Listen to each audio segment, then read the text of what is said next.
Oh God, finally I liked one of the Oscar-nominated documentaries this year. Thank you. Thank you, Jesus. Uh, I'm John Stark from MacTheMovieGuy.com, and this is my review of Navalny. This is on HBO Max. It has audio description. Although it's very rude, and you can sit through the whole thing, and it never credits anybody with audio description. It just is like, no, you.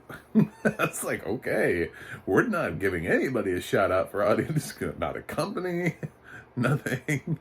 I didn't go back through my notes because I think I recognize that voice. I've heard her before. I believe she narrated Tales of the Walking Dead for AMC Plus. I think that's the same girl, and I think I've heard her on something else fairly recently. It's a voice that I recognize, but it's a name I can't put to the voice right away. But I like her stuff, and I like Navalny. This is now my favorite. This is now my please God, let this win Best Documentary. This is the most interesting thing we've put out this year. I didn't like the documentary about the volcanists, the two people in love who love volcanoes. That to me was not as interesting, I think, as people thought it would be. And I fully own the fact that that could have been a blind thing, because I know that people go to like IMAX to see these, like Everest and like Aliens of the Deep, and there might have been some really cool shots of volcanoes, but for me, for my money, I don't just like go to the cinema to see cool shots of volcanoes. Even on like a giant IMAX screen, like I can see one cool shot of a volcano and I'm like, that's good. 2 hours of that? No. That's not me. I don't need that. I don't watch these nature documentaries. It's like, okay, there's some bears. I got it. Oh my God, it's 2 hours of bears. like, yeah. So some things are just not my vibe, and Fire Love was not my vibe. And then I saw, at air as I breathe, or whatever that thing is with the birds that they're being healed, and it's just, I don't know what the documentary brand is trying to do. But then Navalny comes out, and I'm like, oh my God, this documentary is fantastic. First of all, it's the kind of documentary that somebody has the balls to make. Somebody has the balls to follow around. I didn't even understand what this was until I got into it, and so I was like, oh my God. This is the guy that was on the plane that got poisoned. I remember this when it was on the news. It's a documentary about that guy. This is the guy that is that dared to oppose Putin for for Russian leadership. He wants to try to make it more democratic, actually democratic, and free the people.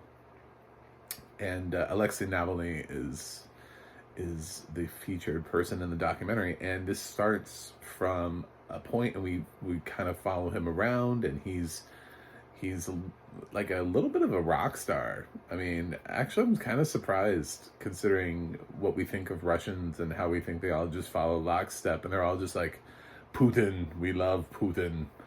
No, they don't. Like, tons of people show up for this guy. They're tired of it.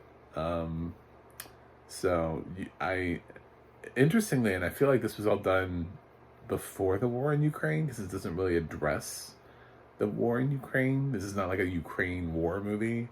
So I kind of wonder if his numbers, if his followers increased or decreased, like the people who are against the war in Ukraine and also Russian, if those, like, where's the Venn diagram of that? This dude's just like locked away in a Russian prison now. That's the sad truth. I know that that's like a spoiler, but it's also a real life thing. This is based on a real life figure, so you could just Google that. If you Google Alexei Navalny, you'll find out where he is. So it's really hard to spoil. Be like doing, if there was a documentary on Biden, and be like, well, surprise, he becomes president. I don't know what to tell you. some things just happen, and then the documentary is released, and we learn it's about the journey. It's about him being poisoned, and we see he's flown to a Russian hospital, of course, and his wife is frantically trying to get him out of there because the Russians are just like, there's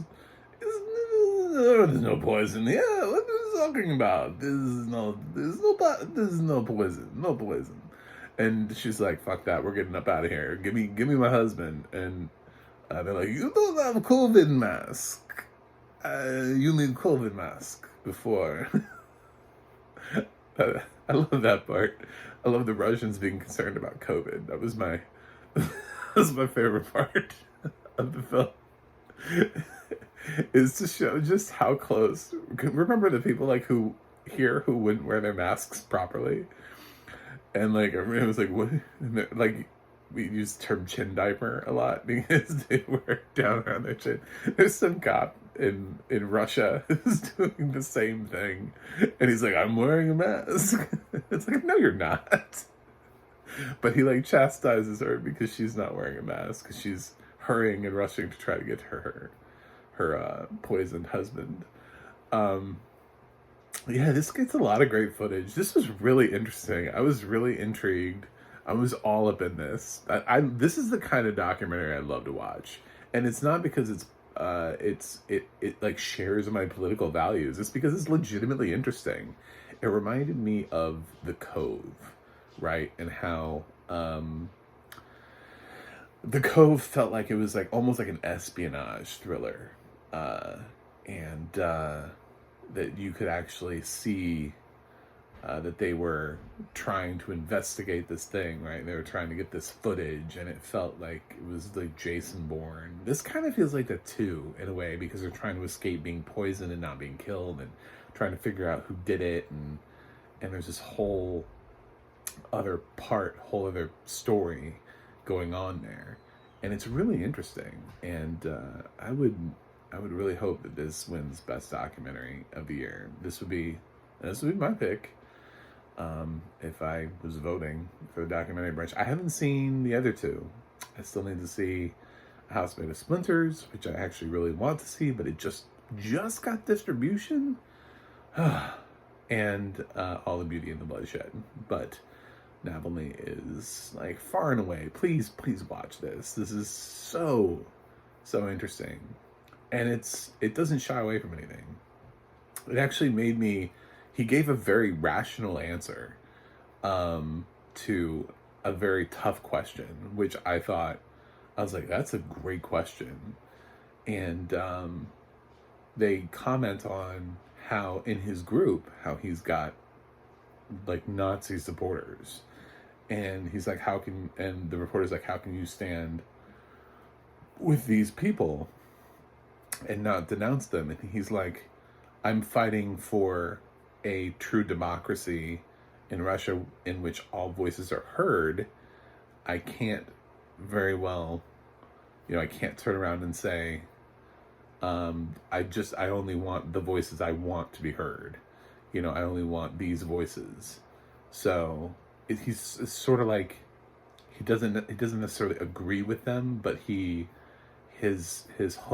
point is bigger than that. His point is that the system that they have in Russia right now does not allow for all the voices to be heard. It's not an actual true democratic system, and in a democratic system, it means that even the idiots like that get their voices heard, whether we want them to or not, So it's an argument everybody makes about freedom of speech whenever we see Westboro Baptist Church walking around with signs, and it's like, well, do you want freedom of speech? Because that's the ugly side of that.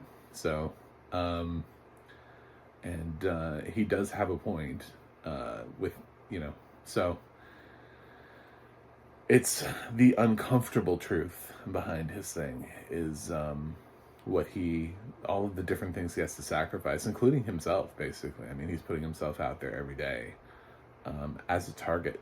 I mean, like, this guy is asking to be martyred. And it's so funny that Putin, like, takes the bait. Like, if you're not bothered by it, then stop giving him the time of day. The fact that Putin is bothered by him and throws him in jail is just shows exactly how threatened he is by his movement and what he's saying. He just, you know. So I don't know. Hopefully this guy gets Nelson Mandela, and we get like a sequel documentary later on, or like his version of Long Walk to Freedom, where Navalny ends up running Russia. Anyway, it's a good film, so you should watch it. I'm gonna go high on this one. I have nothing negative to say about it. The audio description was great. The translations are good. He does speak English a little bit, so it's not all translated.